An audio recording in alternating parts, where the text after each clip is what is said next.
Hamas తీవ్రవాదుల్ని నడిపించేదే Iran. Iran తయారు చేసినటువంటి తీవ్రవాదులు హమాస్ కావచ్చు, ఇస్లామిక్ రెసిస్టెన్స్ ఫోర్స్ కావచ్చు, ఇస్లామిక్ జెహాదిస్ట్ ఫోర్స్ కావచ్చు, హిజ్బుల్లా కావచ్చు, హౌతీలు కావచ్చు. ఈ విషయం చాలా రోజుల నుంచి మనం మాట్లాడుకున్నాం. అయితే ఇప్పుడు సాక్ష్యాధారాలు బయటపడ్డాయి. ఏంటంటే హమాస్ తీవ్రవాదులు ఉన్నటువంటి పాలస్తీనాలో ఉన్నటువంటి గాజాతో పాటుగా దక్షిణ గాజా, ఉత్తర గాజా, ఖాన్ యూనిస్ ఖాన్, అట్లాగే వెస్ట్ బ్యాంకు ఇట్లాంటి ప్రాంతాలలో తాజాగా ఇజ్రాయెల్ సైన్యం దాడులు చేసినప్పుడు అక్కడ కొన్ని సొరంగాలు, ఇంతవరకు 20% సొరంగాలు మాత్రం బయటపడ్డాయి. ఇప్పుడు కొత్తగా మరికొన్ని సొరంగాలు బయటపడ్డాయి.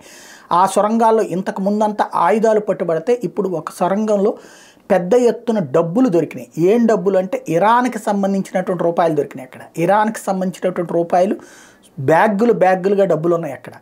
దాన్ని ఇప్పుడు ఇజ్రాయెల్ ప్రపంచానికి చూపించింది. ఇదిగో ఇరానే వీళ్ళని పెంచి పోషిస్తుందనడానికి ఇదిగో సజీవ సాక్ష్యం. వాళ్ళందరికీ జీతాలు ఇవ్వగలుగుతున్నది ఇరాన్ కరెన్సీనే ఇస్తున్నారు. అందుకే తీవ్రవాదం పెట్టరేగిపోతుంది.